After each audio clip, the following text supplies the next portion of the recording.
ำตาไหลลินสิเหตุอย่างใดสิได้ไปงานแต่งอยู่พินอายคน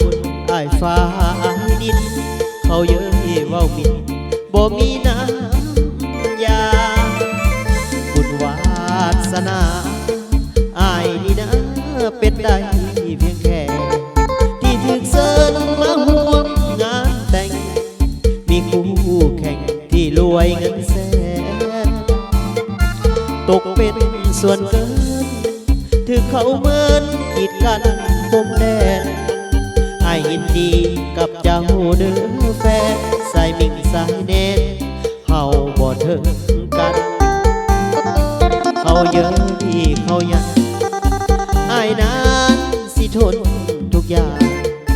เดินเข้าวิวาของนางยังได้กระสาที่ไม่ดีขอเพียงน้องลาเข้าวิวาเป็นเมียเศรษฐี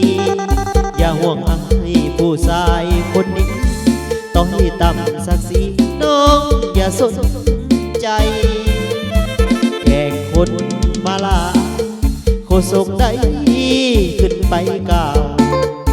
ขอเชิญเจ้าบ่าวเจ้าสาวออกหน้าก้าวสู่เวทีเจ้าภาพผู้ใหญ่ภาคภูมิใจกล่าวคำยินดีเจ้าหอมแก้มอยากมีศักดิ์ศรีส่วนว่าอ้ายนี้ขอเมาทางคืน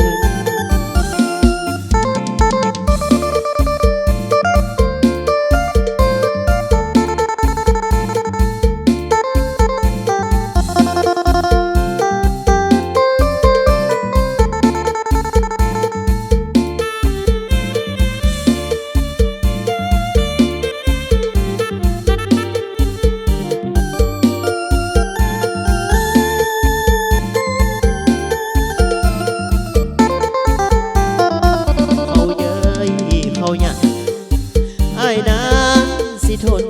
ทุกอย่างเดินเข้าวิวาของนางยังได้กระสาที่ไม่ดีขอเพียงน้องลาเข้าวิวาเป็นเมียเศรษฐีอย่าห่วงอายผู้ชายคนนี้ต่อให้ต่ำศักดิ์ศรีน้องอย่าสนใจแขกคนมาลาโคศกได้ขึ้นไปกล่าวขอเชิญเจ้าบ่าวเจ้าสาวออกหน้าก้าวสู่เวทีเจ้าภาพผู้ใหญ่ภาคภูมิใจกล่าวคำยินดีเจ้าหอมแก้มอยากมีศักดิ์ศรีส่วนว่าอ้ายนี้ขอ